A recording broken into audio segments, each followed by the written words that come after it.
इसके अलावा आपने एक इंटरव्यू किया था ज़ीशान रोकड़ी के साथ। हाँ। उसके बारे में बहुत सारी बातें मार्केट में आई कि शायद आप लोगों की शादी हो रही है या आप लोग रिलेशन में हैं। अक्सर होता है ज़ीशान के साथ जो भी वीडियो करें ना, तो इस तरह का, क्या वाकई ऐसा कुछ था या सिर्फ ये रूमर्स है? ओह माय गॉड, मैं आपको बताती हूँ लेकिन लोग यकीन नहीं करेंगे।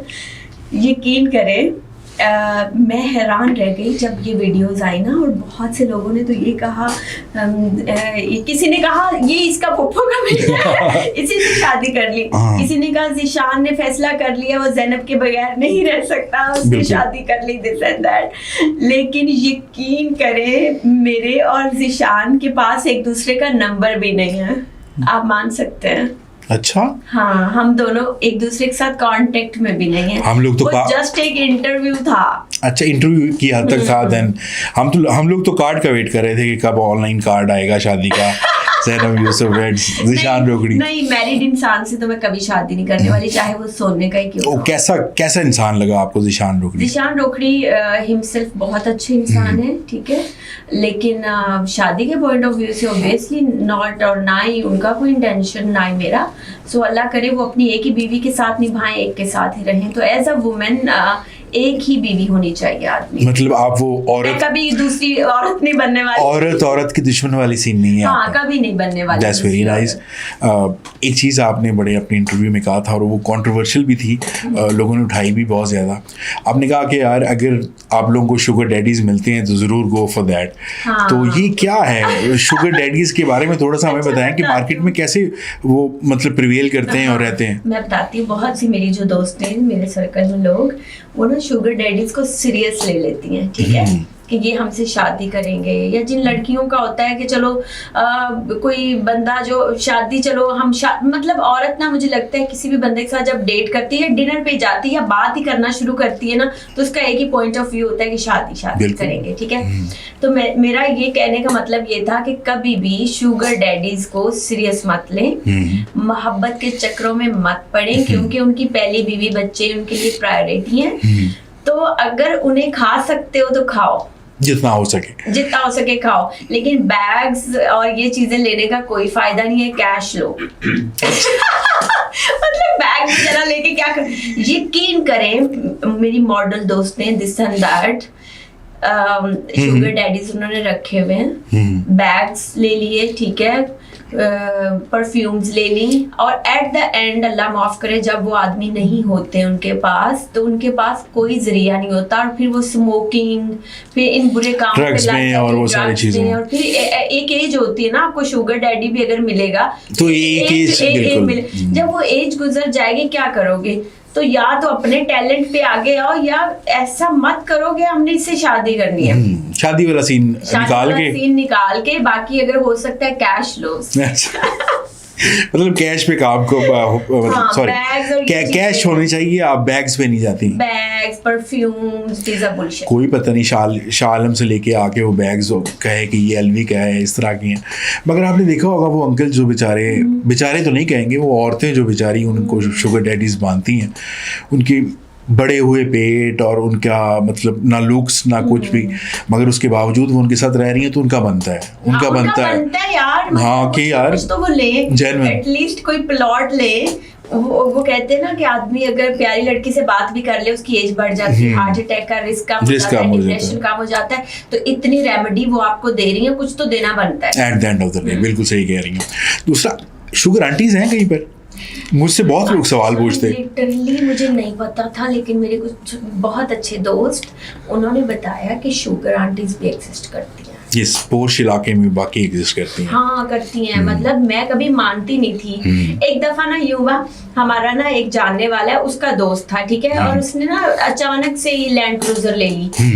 तो हमने पूछा, हमने कहा आमिर आपके दोस्त वो गाड़ी पे आया, हमने कहा आपकी गाड़ी? इसकी। कहता ये इसकी गाड़ी है। कहता आपको पता है ये ना शुगर आंटी ने दिया इसको, ठीक है, और ये हमें भी इंजॉय करवाता है, खुद भी करता है, और आजकल ये मौजों में है, तो इसे वो बहुत कैश भी देती है और बहुत ज्यादा ये उड़ा रहा है आजकल ना। तो उसके हस्बैंड पता नहीं यहाँ नहीं रहते, पता नहीं कहाँ रहते हैं आंटी के हस्बैंड। तो अब ना क्या हुआ कि वो लड़का ना तकरीबन 3 महीने बाद हमें पता चला कि शुगर आंटी ने उसे छोड़ दी है, हर चीज वापस ले ली है और वो रो धो रहा है। वो लाइफस्टाइल नहीं रहा। आपको सर्टेन लाइफस्टाइल की आदत हो जाती ना, तो फिर जब वो नहीं मिलता ना तो इंसान एक्सेप्ट नहीं कर पाता। वो आपकी बात ठीक है, अगर शुगर आंटी भी रखनी है तो पैसे ही भाई, पैसे लो, कैश वाला काम चाहिए, क्योंकि उसके बाद गाड़ी शाड़ी वापस हो जाएगी। ऑल्टो नाम लगवा दे, हमें लैंड क्रूजर नहीं चाहिए चलाने के लिए। ठीक हो गया।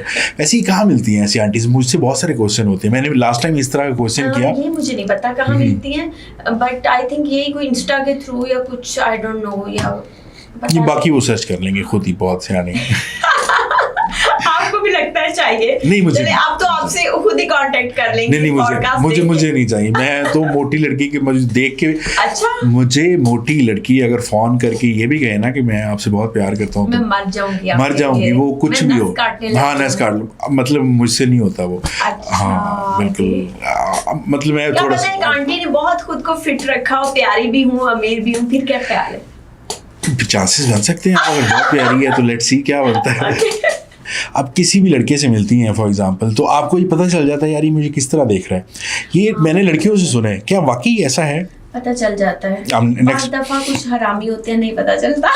अभी आगे में 2-3 गालियां आपसे सुननी है मैंने। अच्छा, पता क्या होता है, मुझे बिल्कुल नहीं पता था मैं अच्छा बोलती हूँ या क्या। मैं कहीं भी जाती थी ना, बिफोर गोइंग वायरल, मैं कहीं भी जाती थी शूट पे इधर उधर, तो ना मुझे गुस्सा आ जाना। मैंने कहा ना, हरामी कहीं के, इतनी देर हो गई अभी तक शूट स्टार्ट नहीं हुआ, दिस एंड दैट, इस तरह की बात। तो लोग कहते थे हमें भी गाली दे दो, इतनी अच्छी गाली दे। जनरल आपके मुंह से वो 2-3 गालियां बड़ी वायरल हुई हैं और लोगों ने स्टेटस लगा के उसे आगे फॉरवर्ड किया हुआ है।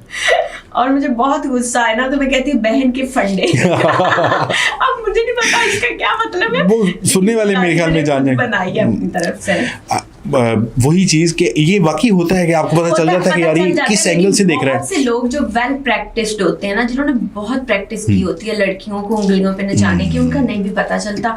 वो इंतहाई शरीफ और अच्छा इनोसेंट प्रिटेंड करते हैं, लेकिन वो इस तरह के निकल आते हैं कि नहीं पता चलता। तो बाद दफा हम धोखा खा जाते हैं। मुझे लगता है लड़कियों को ना झूठ सुनना पसंद है। कोई झूठ बोल दे, ठीक है, उन्हें वही सच लगने लगता है।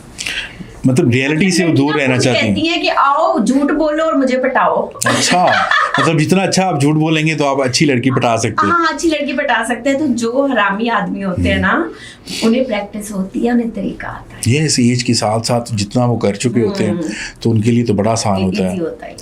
इंस्टा पे आजकल सोशल मीडिया पे हमारे यहाँ तो फेक कॉल्स बड़ी आ जाती हैं, ऑडिशन की आ जाती हैं कि आप हमारे पास आए हैं, ऑडिशन है आपका। तो इस तरह की चीज़ें आपको डीएम होती हैं कि हम आपको स्टार बना देंगे, इससे भी बड़ा स्टार बना देंगे? मैं बताती हूँ क्या होता है। अब तो मैं सीरियस नहीं लेती, लाइक अब तो सीरियस लोग भी कांटेक्ट करते हैं, उनको भी सीरियस नहीं लेती, टाइम नहीं होता। लेकिन ऐसे बहुत सी चीजें हुई थी और उनका मैंने बताया भी था कि अपने एक एक्सपीरियंस शेयर किया था। हाँ, कि इस तरह होता है। मतलब ये लोग ना बेचारी लड़की ढूंढ रहे होते हैं जिसकी ना कोई फैमिली हो, जो आउट ऑफ सिटी से आई हो, जिसके रहने के पास भी जगह ना हो, रहने के लिए भी जगह ना हो। तो ये लोग उसको बेचारी समझ के एक तो काम का लारा दें, दूसरा उसको एक्सप्लॉइट कर सके।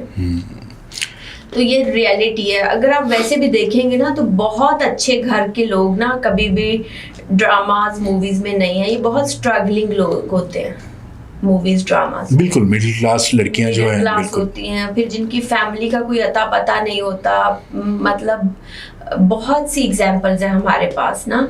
तो बहुत सी मतलब मोस्टली की हम बात कर रहे हैं कि मोस्टली जो लोग हैं वो इस तरह के हैं।